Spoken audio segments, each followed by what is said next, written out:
Good morning, everybody. This is Bill, and this is our market outlook for 2025.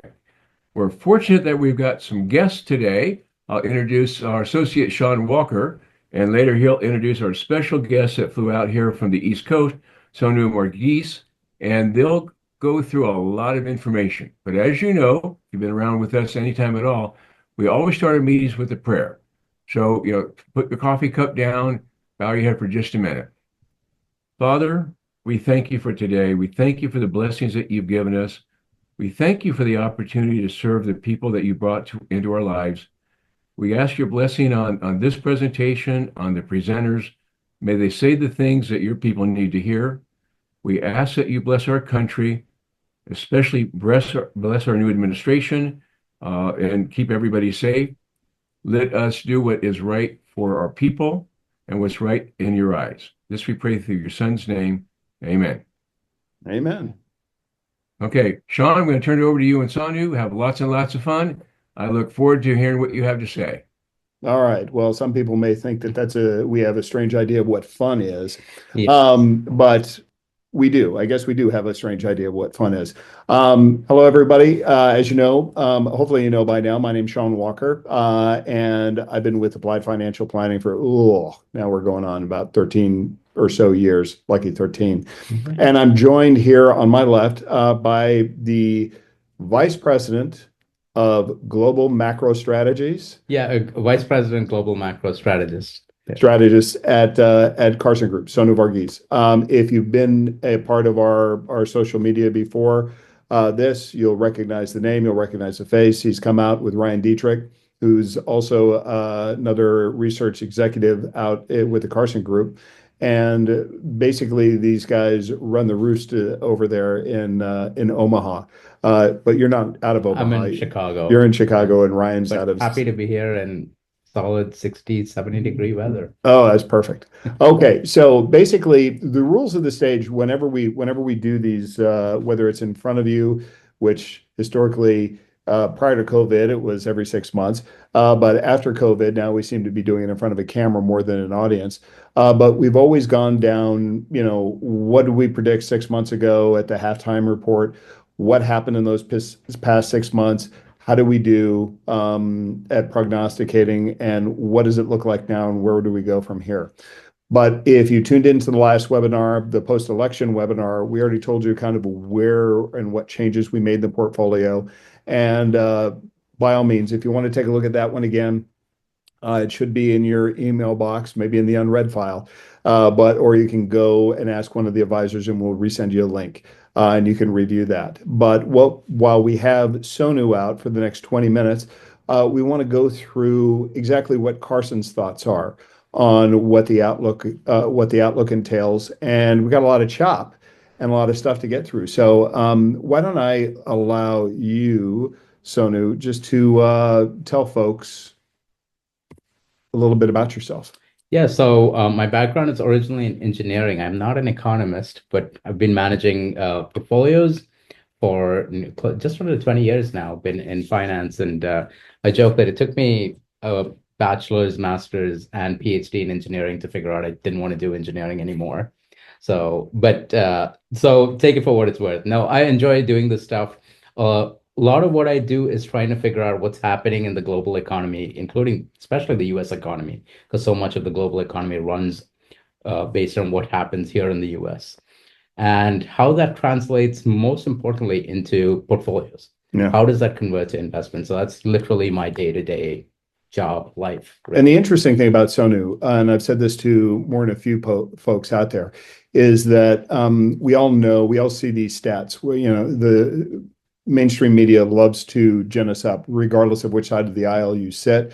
They'll use statistics and the specter of statistics and our little knowledge on the definition of what those statistics entail to drive us one way or the other. And Sonu has a great capacity of knowledge of what's actually under the hood on a lot of those statistics. So while it may alarm us, it may infuriate us, it may make us giddy with Infuriates me too. Yeah. So we pick up the phone and we just say, okay, before we read too much into this, what is this latest read on the consumer price index? Or what is this latest read from the labor board? What does that really mean to the economy? And Sonu and his team are a tremendous resource for that. So with that, I'm going to transition. And because we only have a limited amount of time here, I don't want to bury the lead. So we'll get right to it. We'll get to the most controversial part. Obviously, we have a lot of volatility, but Carson is predicting what in Another good stocks? year. Yeah. Another good year. Another good year, an above average year. So the historical average for stocks annual returns tends to be about 8 to 10%. Above that, we think we could see a year with stocks gaining 12 to 15%. And mostly that's because we don't expect a recession, right? And we think there are potential tailwinds, both from the Federal Reserve, but also Congress. I know that doesn't seem like it happens when you follow day-to-day news. I mean, good news Yeah. from Congress, but tax policy is a potential opportunity there. We think that will support profitability because at the end of the day, why do stocks gain? That's because companies are dynamic, companies are making profits. I think that's essentially what we think will happen this year as well, like it did over the last 2 years, to be honest. And then with bonds, we expect somewhere between 4 to 7%. Bonds are interesting because if you want to predict the return for bonds, I don't want to say it's easier, but it kind of is because you can just look at the starting yield. Yeah. What are bonds yielding today? That's probably a best estimate for what the return will be. Yeah. So, and this is not a guarantee.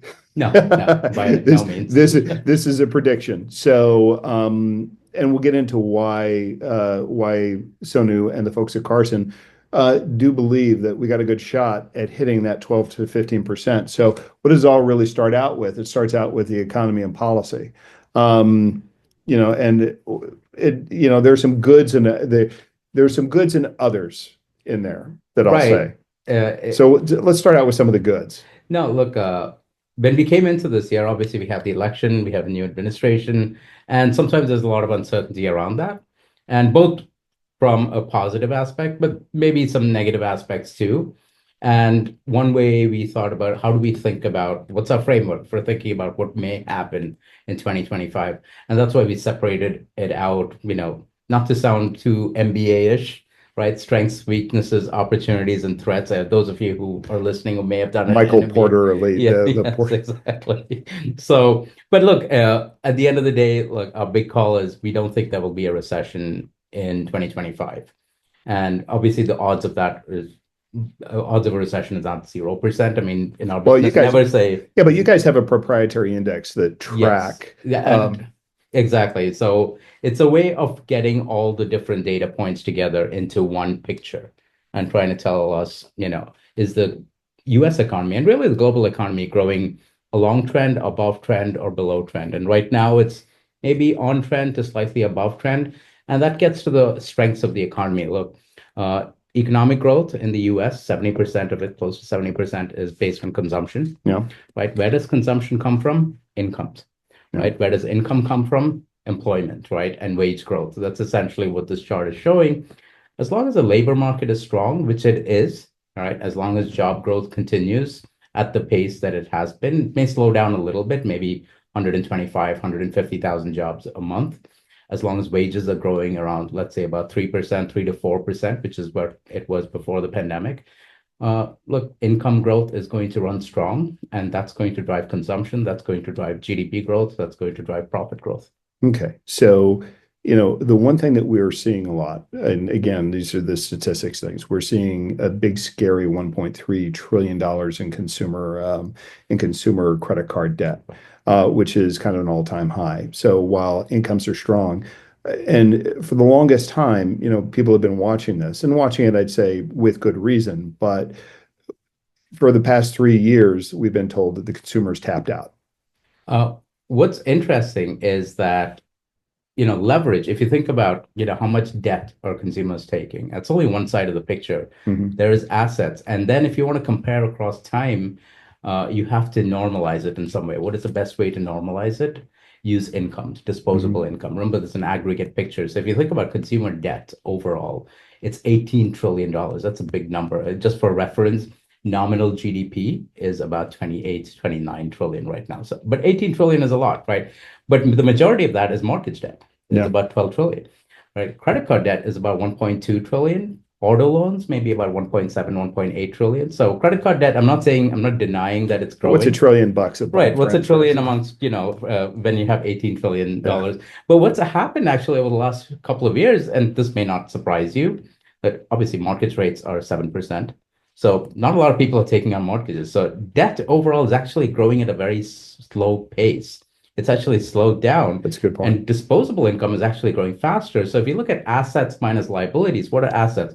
Cash in your checking account, savings account, but especially stocks and real estate. Stocks have been obviously doing well. We've had 2 consecutive years of 25% growth for the S&P 500. Real estate prices are going up as well. Home values are going up. And so if you look at the asset side of the balance sheet, of the household balance sheet, that's doing really well.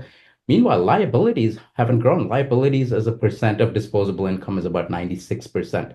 That's actually slightly lower than where we were before the pandemic. In 2019, we were at 100, 101% of disposable income. So if you look at assets minus liabilities, it's running close to the highest we've seen in history, about 750% of disposable income. Okay, so we've got the consumption or the consumer, which is two-thirds of the economy at this point, that we've addressed. The consumer is somewhat safe, but we've got this inflation specter. And prior to this recording, Sonu and I were talking about productivity and how that has a really great effect as far as incomes go without doing much to inflation. And what we've seen, pleasantly surprised, I would say, I have been over the last 2 years, productivity growth And on let's an talk. aggregate And level. can you define productivity for? You think about productivity is an easy way to think about it is how much output is each worker generating? Mhm. How much goods and services are all of us producing when we Okay. work per hour? So it's output per hour is essentially what is being measured on that chart. This is what Elon Musk is measuring right Yeah, now at right. Doge. Yes, exactly. All right. So productivity growth has see from 2005 to 2019, we actually had very low productivity growth. The last time we saw really good productivity growth above 3% was in the late 90s. You may have remembered that time. I mean, that's Yeah. when everyone started using PCs and the internet was just about starting. But for any number of reasons, we didn't get a lot of productivity growth between 2005 and 2019. And then over the last 2 years, we've seen above trend productivity growth. What's happened is that, look, in 2021, 2022, companies hired a lot of people. And usually, when they hire a lot of people initially, they're not very productive. You have to train them. But Mhm. what's happened over the last 2 years, 2023, 2024, those people have gotten trained. Companies have spent a lot of money. They've become more productive. And we are seeing the fruits of that at the aggregate level. We're also seeing it at the company level. Mhm. Companies have been able to expand profit margins as well. It's a story of productivity as well. But what productivity allows you to do is that we'll get into the Fed too, is that usually if income growth is running strong, that gets the Fed worried because they're like, oh, there's more incomes in the economy, incomes are growing faster. Maybe that results in more inflation. But what productivity does is that it allows you to have strong income growth with low inflation, Hmm. right? And so it's productivity is like that magic elixir, if you may. And the last time we had that was in the late 90s. And we think we could potentially be in a similar situation right now. No, terrific. What you said the magic word, the Fed. The Fed, yes. So, And look, the Fed's been worried about inflation. Inflation has run above their target for the last 3 years since 2022. Obviously, they raised rates from 0 to 5.5%. They pulled back a little bit. We think, again, because of what I was just talking about, productivity, uh, and various idiosyncratic factors that are sort of keeping the official inflation data higher than what it probably actually is. Things like auto insurance, things like homeowners, the price homeowners pay to themselves to sort of live in that home. and those are for the CPI, which is not That's the for the CPI. PCEI, Yes, but the Fed. the Fred is a statistical warehouse that we Yes. typically go to, but the Fed looks at PCE, CPI, which just came out, and it came out a little hotter than we thought. January CPI was hot. January CPI for the last several years has been hot. January is usually a time when companies raise prices, the new contracts are signed, and usually the government tries to account for this with something called seasonal adjustments. But for the last 2, 3 years, they have not been working very well. But even then, everything else was not really a contributor to inflation except for automobile insurance and the rent and the rent homeowners we pay. pay for ourselves. Yes, exactly. This is, and that just gets to how official consumer price index is measured, CPI. The PCE index, as you mentioned, which is what the Fed prefers for various reasons, personal consumption expenditures index, that's what it's called. It tries to measure the same thing, except that it measures, CPI measures what consumers, pay for goods and services. And PCE is sort of measuring what businesses charge consumers. So it's kind of getting to the same thing, but from two different angles. So it's important to note, because I forgot to do this originally, like we always do when these pre-recorded things that we do, it's good to say the date. So as we're recording this, Yes. it is February 26th. Tomorrow or Friday, the 28th, I think that's when PCE Today's Wednesday. Yeah, I so believe it's Wednesday. Yeah. so PCE will come out in the next 48 hours, and we'll see what that looks like. And I know we had a retreating PPI. Yes. And so you've got this push and pull between those two statistics. So it'll be interesting to see where PCE falls in. And we are expecting PCE to come in softer than CPI, January. Then these are the January numbers, right? And that should hopefully, dare I say, comfort the Fed. Yeah. And hopefully, our expectation is the Fed will continue to cut rates, but maybe in the back half of 2025. Okay, so nothing. We're flat until at least Maybe the second June. half. Yeah. Okay. All right. So with that, now let's deal to some volatility, and everybody's favorite word du jour are tariffs. Definitely President Trump's word, Yeah, favorite it's his word. favorite word. Tariffs. I mean, Favorite you word. can't go 2 days without hearing about tariffs in the news. 2 days, 2 days. 2 All right. hours. 2 hours. Right. So I guess the question is, we hear a lot about tariffs. A lot of people are saying, oh, it's a taxation on everybody. A lot of people are saying it's going to drive inflation. A lot of people on the other side will say he's using it strictly as a negotiating technique. What's Carson's view on that? Right now, I think as we kind of by what the market is viewing it as, it's mostly maybe a negotiating tactic.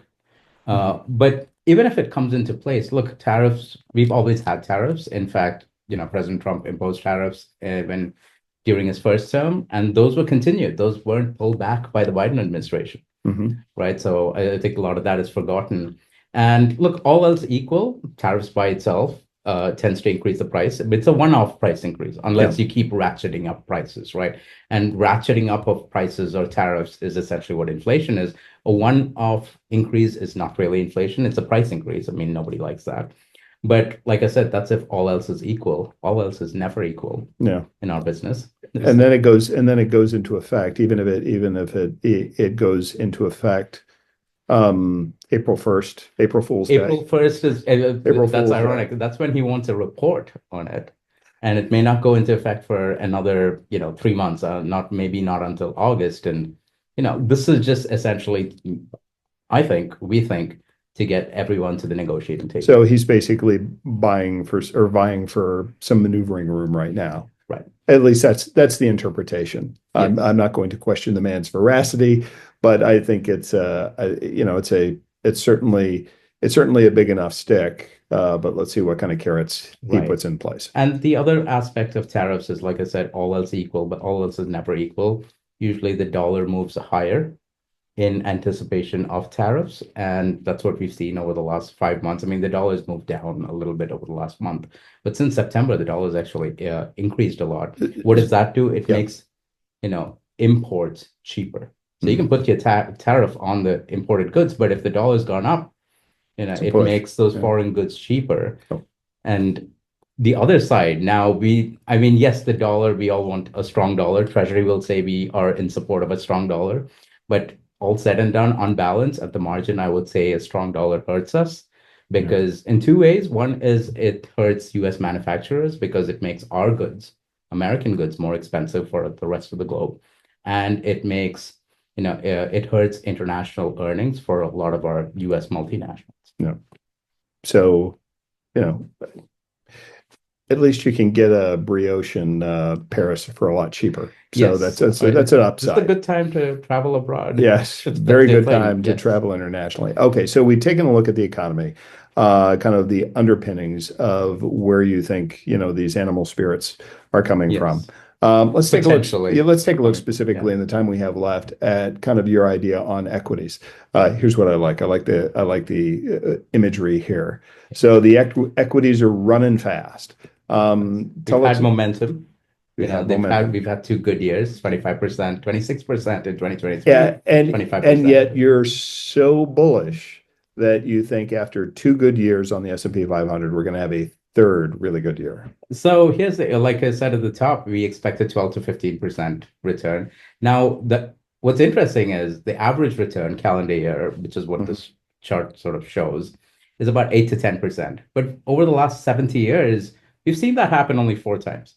You've seen the average return happen only 4 times, which is What's the old rubric? If your head is in the freezer and your feet are in the oven, often, your yes. average temperature is 98.6, but you're still Yes, dead. Right? exactly. But then you think about, what I said, like we don't expect a recession. Now, if you don't expect a recession, odds are you get an above average return, Okay. right? And that tends to be pretty high. Usually it tends to be somewhere between 15-25%. So if you then think about, oh, wait, but we are at 12 to 15, right? And that's partly because we've had Mhm. really big, strong years. So yes, momentum always works. And all else equal, you want momentum in markets Mhm. because, markets trend. You want that momentum. You want that going for you. But we recognize, yes, there has been a good run up.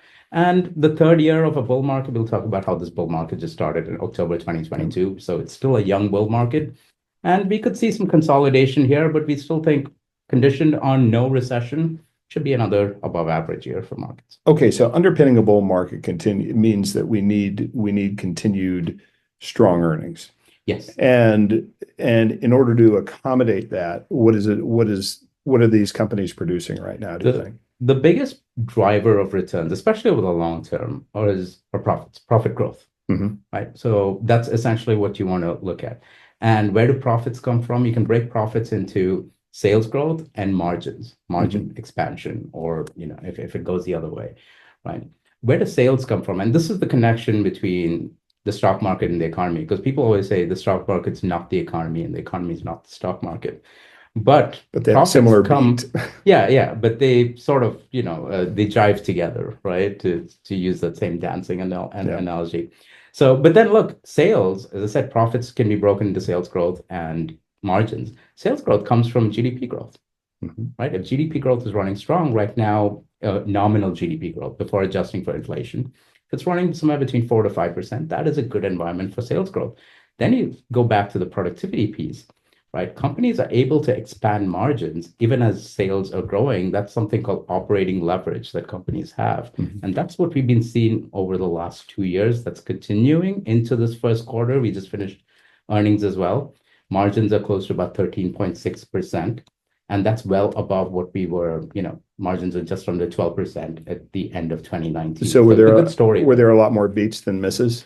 Yes, there were more. There's usually almost always more beats than A misses. bunch of sandbaggers. Yes. So then everyone knows how to play that game. So what do you say to the people that are, getting acrophobia? I mean, acrophobia is that's a fear of heights, right? Yeah. So all those people that are, they want to keep they want to stay in the market. However, they've had a couple good years in a row. Maybe they want to take a breather. What do you say to those folks? So that's essentially, like I said, markets, you want momentum, right? There's no mean reversion. Hmm. Essentially, more often than not, momentum works. Trending markets, if the market's gone up, it tends to go up, Yeah. if there's no other shock.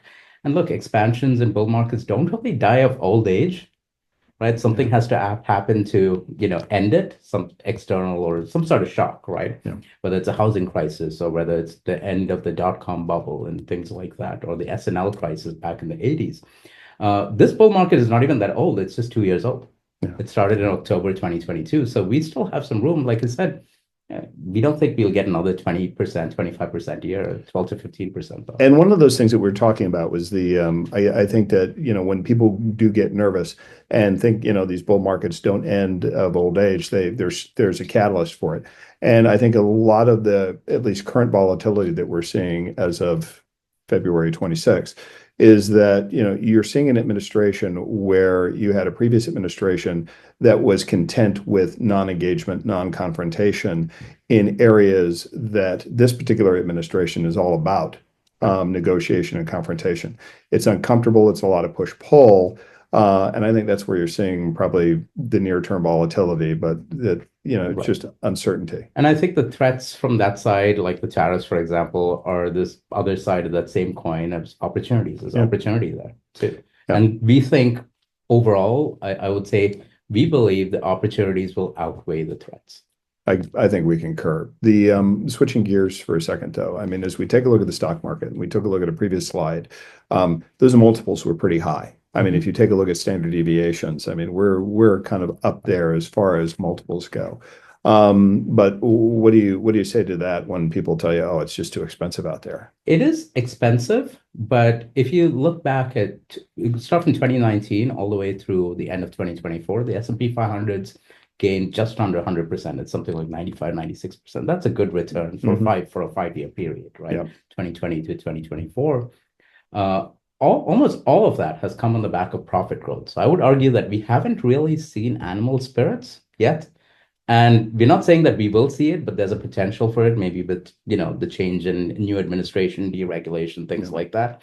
But of course, the other side of it is what you see here. Valuations are not, it's not a cheap market by any stretch, right? Now, and the thing is, even if you strip out like the top 10 players, the Nvidias, the Apples, the Mag 7s, and this is not a recommendation to yeah. Oh, no, thank you very much. No. But if you strip the top 10 performers out of there, you're still looking at maybe 16, 18 times somewhere between 16 to 18 multiples, and multiples essentially being, what are investors willing to pay for future growth? Yeah. If they're really optimistic, they're willing to shell out a lot more. If they're pessimistic, like after recessions, they don't want to shell out that much.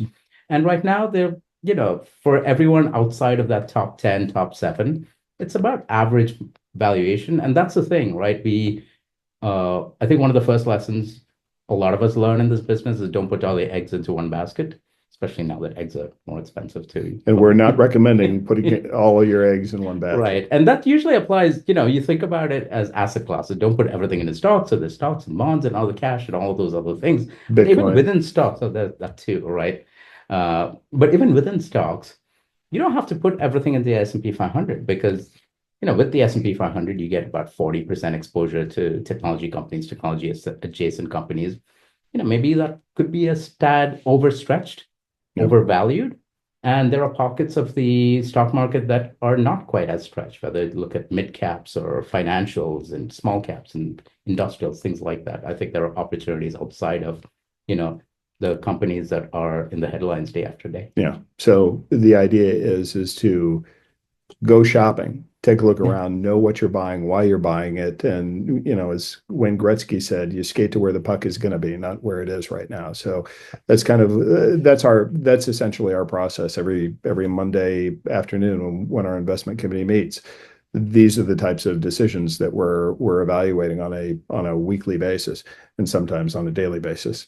So leaving the whiz-bang, high-flying world of equities, let's go down to the Mitch McConnell of asset classes, bonds. And why is it a turtle, Sonu? Yeah, that's slow moving, right? And bonds haven't quite, quote unquote, worked over the last 2-3 years, since 2022. Because usually, like, why, unless you need fixed income, why do you have bonds in a portfolio? You want to tamp down on risk, and your hope is that bonds zig when stocks zag, or the other way around. They haven't quite done that. But now we have two things going for it. We have yields are higher. 3 years ago, yields were closer to 0%. Now they're closer to 4.5%. So you're getting more for it. And we think, if some of the risks do manifest, right? There are risks, and it's not like everything is rosy.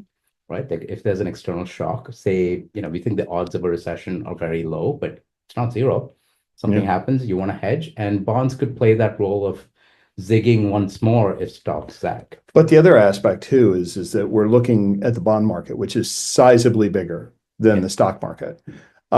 You have these things called spreads, meaning the higher the more volatile, less credit-worthy high yield junk bond, whatever you want to call it out there, is not priced historically substantially different than the better credits out there. Right, exactly. And that would indicate that the bond market tends to think, we have a strong economy on the horizon. Yeah, no, the bond market does not essentially looking, right now it doesn't see a monster under the bed. We'll put it Yeah. that way. Right. So like if you're willing to lend the government money for say 4.5%, usually if you're lending it to a company like a really good blue chip company, maybe you charge 6% or so. If you're charging it to, a company that's not been around for a long time, maybe you charge something higher than that. So that's what the spread is, Yep. what you were talking about.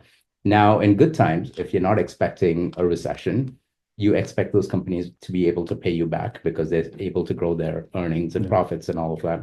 So you don't charge them a big premium above what you charge the government. Yeah. Right. So they're not a whole lot of defaults on the horizon. Right. Exactly. And Not right historically, we haven't seen too much in the way of corporate defaults. now. Exactly. Okay. So in the few minutes that we have left, and we just have a few, what's your main takeaway? I mean, we have a little slide up here that's got a bunch of little bullet points on there, but can you condense that to just one or two good thoughts? We like equities, we overweight equities, and that's mostly because we don't see a recession on the horizon. We think the odds of a recession are low. And usually when you don't have a recession, markets tend to, again, not a guarantee, markets tend to have above average gains.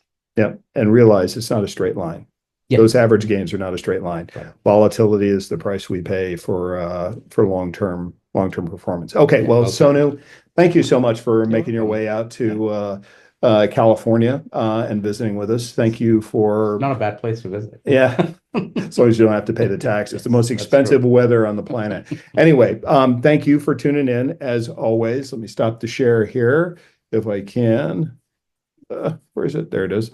Well, stop the share and we'll go back to our full screen. But we thank you very much for joining us. If you do have any questions, as always, pick up the phone, write us an email, just get in here, talk to your advisor, talk to any one of us, and we will clear the decks for you, and we'll make sure that you understand why you're invested in the things that you're invested in.